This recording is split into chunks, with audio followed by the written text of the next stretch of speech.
September 16, 1914।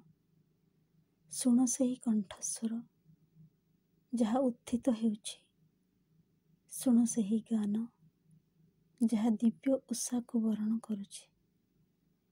ତୋର ପରମ ଦିବ୍ୟ ବିଧାନ ପୂର୍ଣ୍ଣ ହେଉ। ତାହା ଯଦି ବିଶ୍ୱଗତ ଶାଶ୍ୱତ ସତ୍ତା ହୁଏ ଅଥବା ଅସତ୍ ମଧ୍ୟରେ ପୁନର୍ବିଲୟ ହୁଏ, ସେଥିରେ ଯାଏସ୍ କ'ଣ? ଦୁଇଟି ମଧ୍ୟରୁ କ'ଣ ଗୋଟିଏ ବାଛି ନେବାକୁ ହେବ? ମୁଁ ତାହା କରିପାରିବି ନାହିଁ। ମୋ ଚେତନାରେ କୌଣସି ପକ୍ଷପାତ ନାହିଁ ଏବଂ ଗୋଟିଏ ମାତ୍ର ସଂକଳ୍ପ ଜାଗ୍ରତ ହୋଇଛି। ତାହା ତୋର ହିଁ ସଂକଳ୍ପ, ହେ ଅନିର୍ବଚନୀୟ। ସମଗ୍ର ବିଶ୍ୱ ଗୋଟିଏ ସ୍ତବ ମାତ୍ର। ତାହା କ୍ରମଶଃ ବିଶାଳତର ଓ ସୁଷମତର ହୋଇ ଚାଲିଛି ତୋ ଦିବ୍ୟ ଉଷାକୁ ବରଣ କରିବା ନିମନ୍ତେ। ପ୍ରେୟର୍ସ and meditation.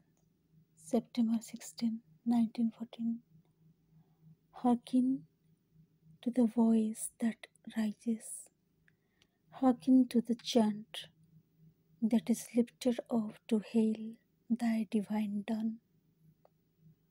Let the supreme law be fulfilled, whether it be existence, eternal, universal, or reabsorption into non-being matters little.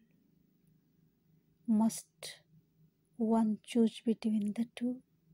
I cannot. In my consciousness there is no longer any preference.